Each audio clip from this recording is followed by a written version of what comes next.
All right. If you are somebody who is interested in the politics in America, like me, and you are trying to react to some of the politicians, some of the things they say, I think the best way is to have a YouTube channel like this one, Pod Save America. Americans, let them try and break this down for me. And I am just going to react to what they say and the bullshit that some of their politicians they spit out of their mouth. Some of them were said to be the best people that Trump himself could select to help him run the country. But seriously, some of them are crackpot nominees. Some of them, you wonder how did they find themselves in that position. But you know, Trump picks you. This time he said he was going to pick them because of, he was going to pick those who were loyal to him. Those who were just going to bend the knee and say, yes, king, yes, master. So, Pod Save America is going to top Trump appointees totally embarrasses themselves in must-see hearing. So let me see how they see this hearing, because I've watched some of the clips, and though I don't know the laws and the rules of that country, but you could clearly see that it was a comedy shit show.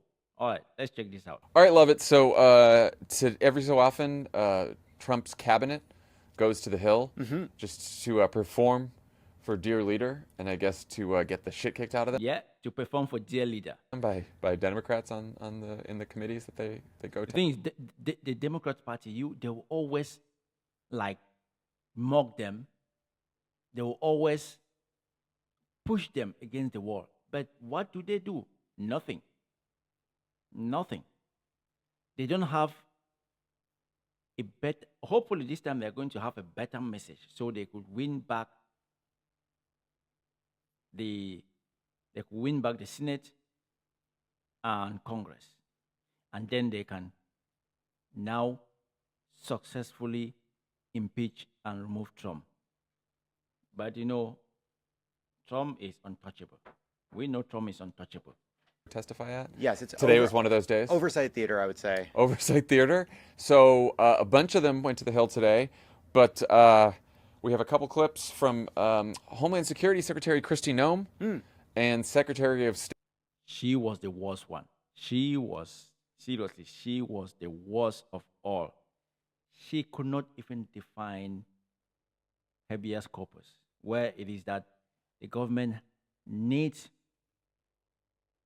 to, it's like if you are said to have committed a crime, the government needs to allow you to prove yourself guilty or not guilty.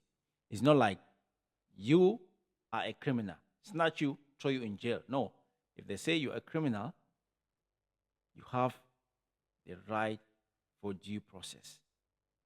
They have to give you the right to defend yourself. As simple as that. So it almost ties the government's hand. So the government cannot just do as it pleases. But she could not define. I guess she could define that, but because she is there for Donald Trump, she is just going to pretend and play dumb.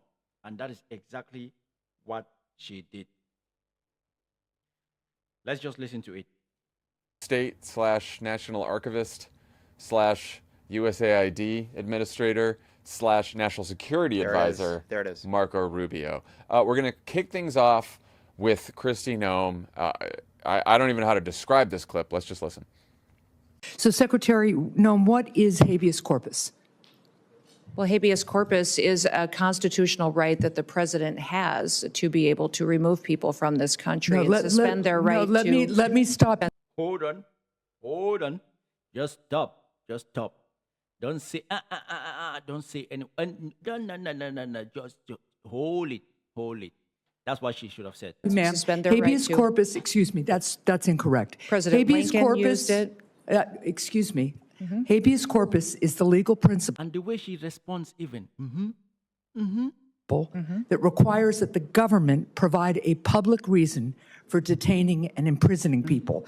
If not for that protection, the government could simply arrest people, including American citizens, and hold them indefinitely for no reason. Habeas corpus is the foundational right that separates free societies like America from police states like North Korea. As a senator from the live free or die state, this matters a lot to me and my constituents and to all Americans. So Secretary Noem, do you support the core protection that habeas corpus provides, that the government must provide a public reason in order to detain and imprison someone? you should even ask her if she supports that. She doesn't even know it. Either she knows or she's pretending. If she pretends and gives that answer, what is the point asking her if she supports something that she doesn't even know? Let's assume she doesn't know. So what is the point asking if she supports that? But again, let's listen to her answer. Yeah, I support habeas corpus. I also recognize that the President of the United States has the authority under the Constitution to decide if it should be suspended or not. It has never Let been, us be clear, though, it that has this never been president, done. It has never been done without approval of Congress. Even Abraham Lincoln got retroactive approval from Congress. this president has never said he's going to do this. He's never communicated to me or his administration that they're going to consider suspending habeas corpus, but I do think the Constitution allows them the right to consider it. When we saw what happened with, how many times has habeas corpus been suspended in our country? Once that I know of. 4 times. For certain. I'm not And certain if the- those but were. the instance that you were referring to was one where the courts subsequently showed that Congress is the one that has the ability. Do you know what section of the Constitution the suspension clause of habeas corpus I is do in? not. Nope. Do you know which article it is in? No, I do not, sir. Okay, well, it is This in. is- Oh my God. I said it. She doesn't know anything. Somebody might listen to me say she doesn't know anything and ask me, who are you? But she's supposed to be, she's a secretary of the United States of America. She should have asked his assistants to break that down to the tiniest details and come to her office and explain it to her so that when she's going to this hearing, she would know most of the details, at least have a clue, an idea. But she doesn't know. She doesn't know. Why would she know even? Her boss is the same. Her boss says he doesn't know if he has to follow the Constitution of the United States of America, that he has to ask his lawyers. But he swore an oath to defend and protect the Constitution of the United States. But he doesn't know. So what was the oath for? If you don't know if you have to respect and follow the Constitution. So why were you swearing an oath? What was the purpose of swearing that oath? What was it? The Article 1. Okay, these guys, what are they going to say? What are they going to say? So, not just incorrect definition of habeas corpus, the opposite of what it means, actually. Yeah, the opposite. It's opposite. The opposite. That means people have the right to defend themselves. But she says, no, the president has the right to just snatch somebody and throw them in jail, which is the opposite. The right against cruel and unusual punishment is the right for me to punish you cruelly. She's a first-class moron. She really is. She's a first-class moron. I mean, that like you're running the Department of Homeland Security. You are your department has swept up numerous people and sent them to CCOT in El Salvador, and you've been in court. I believe her name is on some of the cases that went to the Supreme Court where they say habeas corpus requires that you give these detainees, these people that you're trying to deport, ample notice. Does she not read the opinions? Does she not hear the news? Yeah, She doesn't read anything. Donald Trump doesn't read. What do you expect for people who are working under him? You have to follow your dear leader. You have to follow in the footsteps of your leader. He doesn't read. He just looks at pictures and color of people and decide whatever he wants to decide. She doesn't. She doesn't. I don't. She about midway through, she said she supports habeas corpus, which I think, having been reminded by Maggie Hassan what it is, she remembered that she's supposed to say she's kind of in favor of it, at least ostensibly. They the argument that, like, well, Lincoln did it. You got a problem with Abraham Lincoln? What was going on when Abraham Lincoln decided to suspend No, she doesn't know. She doesn't know. Why are you asking what was going on? She doesn't know. habeas corpus? Was there any reason the courts might not have been functioning, that there might have been extenuating circumstances when Abraham Lincoln suspended habeas corpus? Might something have been making it a national emergency that required leaving behind the courts? Something happening?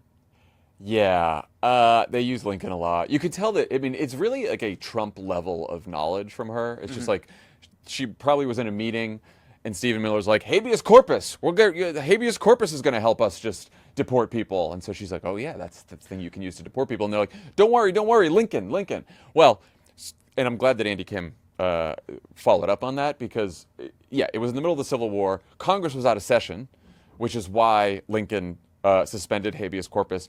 And there was also like basically a rebellion around the Capitol where Lincoln was, and they didn't have time to bring Congress back into session. And then, as Senator Kim points out later, like after the fact, the courts ruled, oh yeah, by the way, it's good that when Congress finally came back to session, that they voted to affirm Lincoln's suspension of habeas corpus, because Congress needs to do that because it's in Article 1. The whole discussion of habeas corpus is in Article 1, which is about the powers that Congress has. The president cannot fucking suspend habeas corpus. Eric Larson wrote this book called The Devil of Unrest, about the run-up to the... Oh, American politics is so sweet and funny at the same time. When you see people who are not capable to hold a certain position, but they are there, you ask yourself, what is going on in the head of their dear leader? And they realize that their dear leader is also dumb as a rock. Rich kid, rich all his life, has had everything fed to him using a golden spoon. Last time he was president, he had people who were intelligent, and the people were pushing back against some of the crazy things that he wanted. And this time around, he said, no, I don't want them. I want people who are just loyal. If you are loyal to me, you want to do everything that I say, then yes. Yes. That is why he could pluck somebody, a talk show host who doesn't even have a full-time show, weekend talk show host. And now he's the, what's he called, Secretary of Defense. That is what Americans are getting. And I'm not even an American. I don't live in America. I don't fully understand the politics. But when you listen to them speak, you begin to look around and think like, you know what? If I had a way, I would have moved to America so I can find my way into politics, because the politicians in America are not that intelligent, especially from the Republican side. That is why you will see a lot of Democrats will always end up finding their way as Republican. Tulsi Gabbard, Donald Trump, Elon Musk has tried. The only reason why Elon Musk could not even put his name to be the president of the United States is because he's not a born American. That is the only reason. But let's move on. The Civil War and the amount of danger that Abraham Lincoln was in just going to the Capitol to be sworn in as president, as we slowly marched towards this conflict, and as the South slowly got slowly more and more radicalized in favor of going to war. They're all dancing on the head of a pin. It is so absurd on its face to say that we are in such a dire situation. By the way, let me like this podcast, because I think this is a podcast I'm going to be watching all the time and subscribe. because the way they are breaking down this is so nice. So let me just like them and subscribe. Such an emergency under such an invasion that the president has no choice but to suspend habeas corpus, that the courts can't function, that this is beyond our ken without giving the president these broad authorities. Even before you get to the who has the right to do it, Congress approved it under Lincoln, et cetera, et cetera, et cetera. It's ridiculous. It's ridiculous. Yeah, I think it's actually being undercovered and appreciated how fucking crazy this is. Yeah. Because I think that Stephen Miller is really serious about it. A lot of the crazies from Project 2025 have been thinking about this for a while. They want to do it. And I think they're relying on the fact that habeas corpus is a weird word that not a lot of people know what it means. And they think it Maybe they themselves, they don't even know what it means. Because if they knew, then they would not be pushing that. They will not be going towards that route. But on the other hand, it's because they know that their people are dumb. Their people are sheeps. There are people who just say, yeah, Trump can suspend habeas corpus. Trump can do it. He's the president. He has the right. He has the constitutional right to do it. Has he? Though? No. just applies to non-citizens and immigrants. It's like, no. If Donald Trump decides to suspend habeas corpus, it is not only unconstitutional, like that is the end of the system that we once had, right? Like we can talk about backsliding and constitutional crises and all that kind of stuff, but if the President of the United States says, oh, by the way, we can round up anyone and do whatever we want with them, detain them, and they'll never have to see the inside of a courtroom to challenge why they've been detained or arrested or deported or whatever it might be.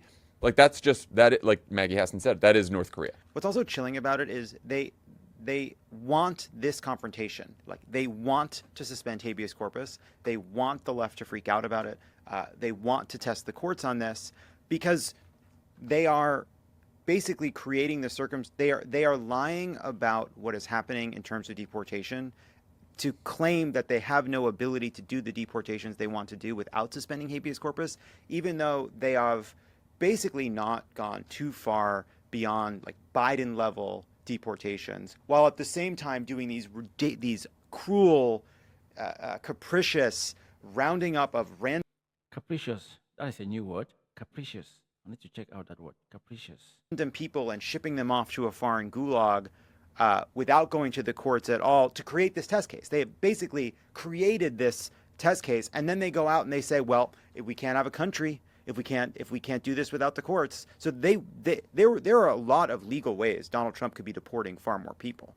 There are a lot of legal ways Donald Trump could be, now that he has claimed to have shut the border and actually gone farther to shut the border, that they could do the deportations that they set as their goal. They are choosing this fight. They want this. Yeah. Don't ask Christine about any of those other legal ways because I'm sure she does not know. She doesn't seem to know a lot of stuff there. Marco Rubio came back to his old stomping grounds today as well. Got into a bit of a heated exchange with Chris Van Hollen, Democratic senator from Marco Rubio. Maryland. Let's take a look. In the case of El Salvador, absolutely. Absolutely. We deported gang members, including the one you had a margarita with. And that guy is a human trafficker, and that guy is a gangbanger, and the evidence is going to be clear. In the days to come, you're going to see who you went to defend. I'm sorry, Mr. Chairman. Secretary Rubio has the floor. Mr. Chairman, he can't make unsubstantiated comments like that. Secretary Rubio has the floor. You had Secretary your time. Rubio should take that testimony to the federal court of the United States because he hasn't done it under oath. And if you tell me that you're coming to the United States to lead campus crusades, to take over libraries and try to burn down buildings and acts of violence, we're not going to give you a visa. Is that what Ms. Ozturk did? We're not going to give you a visa. Is that what she did? Come on, Mr. Secretary. And every single one of these cases, the factors are different. Senator, the bottom line is if you're coming here to stir up trouble on our campuses, we will deny you a visa. And if you have a visa, the First Amendment apply to we'll people revoke living in the United States? And we're going to do more. There are more coming. We're going to continue to revoke the visas of people who are here as guests and are disrupting our higher education facilities. People are paying money. These kids pay money to go to school, and they have to walk through a bunch of lunatics to the who are tough here on student newspapers visas. disrupting the Simple foreign as policy that. of the United I want to States. do more. I hope we can That's find more of these people. pathetic, Mr. In fact, the other day. He's definitely blowing something. Wow. These guys are, even if you're not from that country, when you listen to them speak, them say things like this, you'll be like, wow. Are those things really happening? Are those things really happening? Just wow, wow, wow. But I'll let the guys tell us if they're happening or not.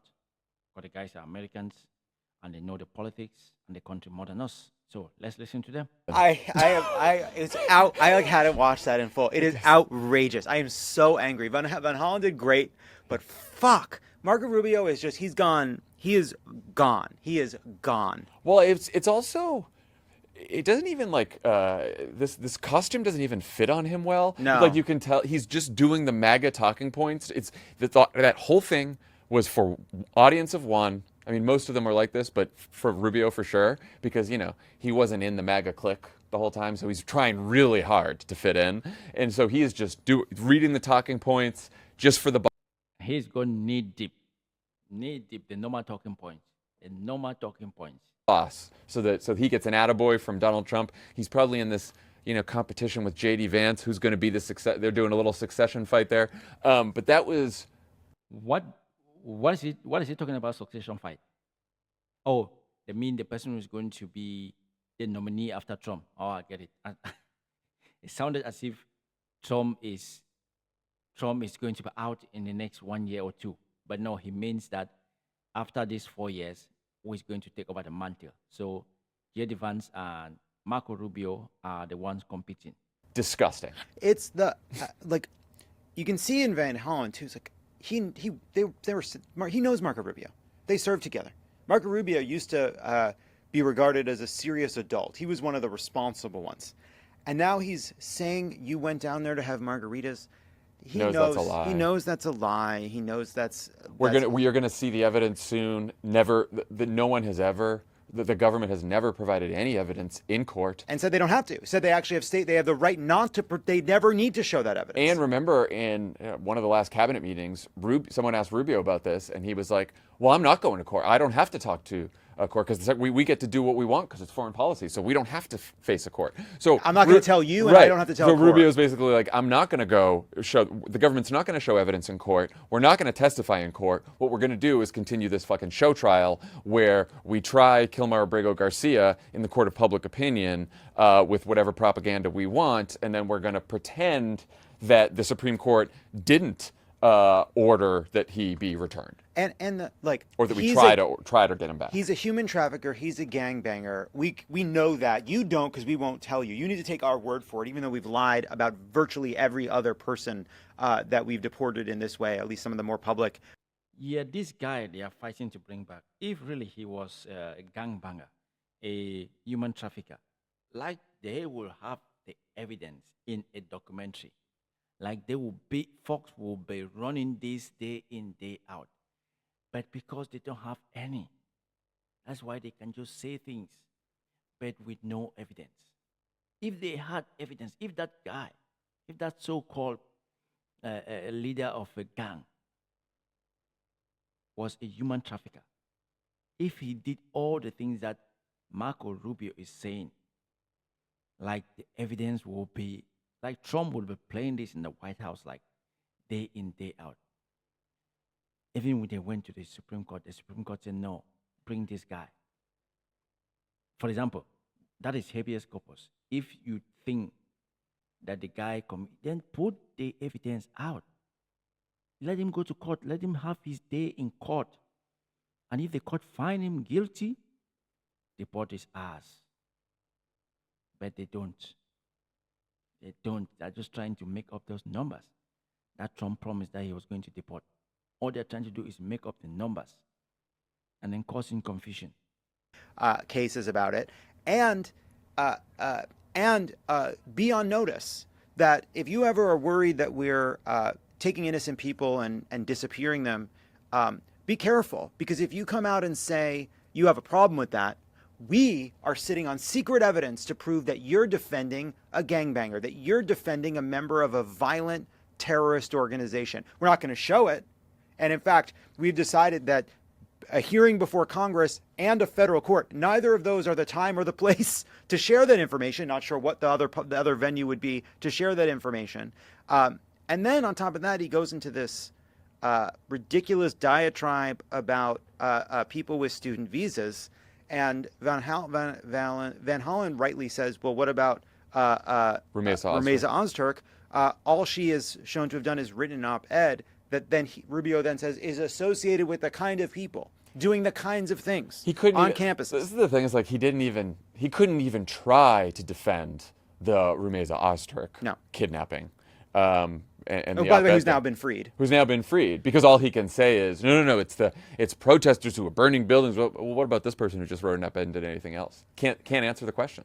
Cannot answer the question. They cannot defend that stuff. Yeah, it's all they can do is talk over people asking the questions and then avoid answering the actual question. And then you see the Justice Department lawyers, when they're in court, they can't avoid answering the question, so they give normal answers. Yeah, it's similar actually to what happened with some of the questioning of the election in 2020, which is these guys would go on television and make all kinds of outrageous claims. Yeah, that 2020 election, for that one was crazy. That one was crazy. They were saying stuff that, I don't know, these Americans, you guys sometimes, you just have to listen and just use your brain. The problem with you guys is you spend most of your time eating and going to shoot cardboard target. You go to the gun range just to shoot, you come back, eat and drink, and you don't even use your brain sometimes to understand and break down some of the things that they are telling you guys. You guys just believe. So you guys just believe. But they're members of the bar. They have an obligation. They're officers of the court, and so they go before the court, and the judge says, "Well, was any of this true?" And they're like, "Well, I can't defend it. Yeah. I can't say it." It's also why the January 6th hearings were so bad for them. And so they've had to completely rewrite the story of January 6th and bury it, because they know that it was really bad. Yeah, January 6th was a funny one, because we all watched that live on television. We all watched that live on, the whole world watched that live on television. And even on that same day, people were thinking that Donald Trump was not coming back. They condemned Donald Trump. They said, "I've had enough. I'm out." But 2 days after that, when the king said, "No, I'm not out, I'm coming back," they were like, "Oops, we need to rewrite this narrative.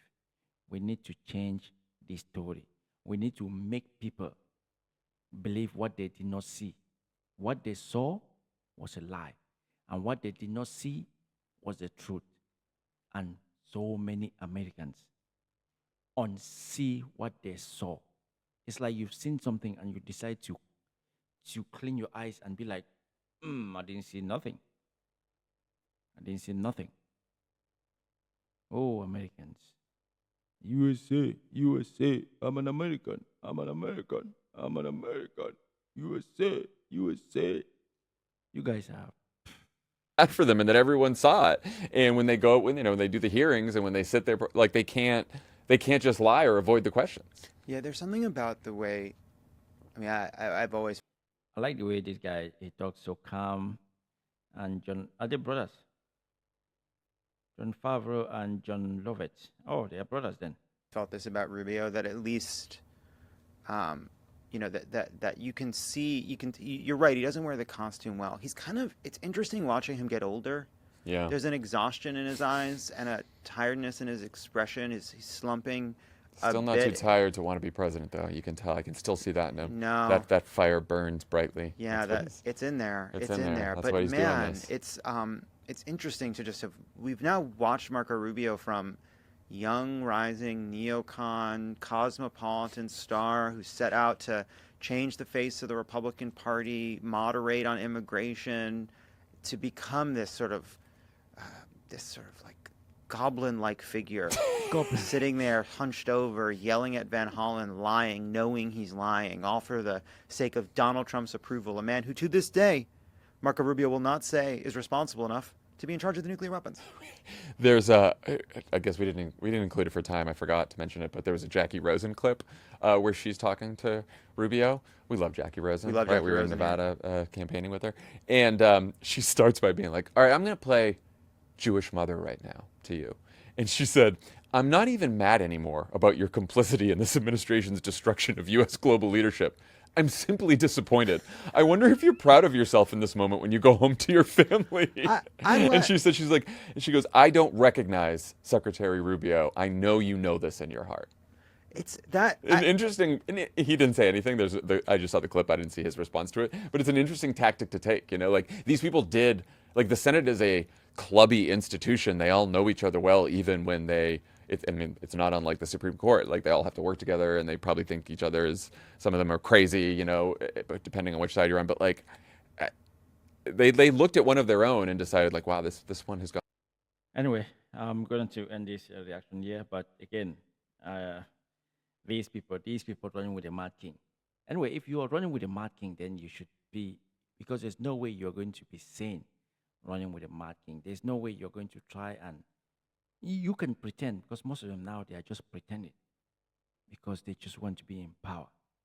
Some of them are very, very intelligent, but they have kissed the ring. And when you kiss the ring, you have to bow. Anyway, let me know what you think, guys. That's all from me and from John and John Lovett. React to Kristi Noem and Marco Rubio's awkward and tense hearing before the Senate committee. Let me know what you think, and I'm out.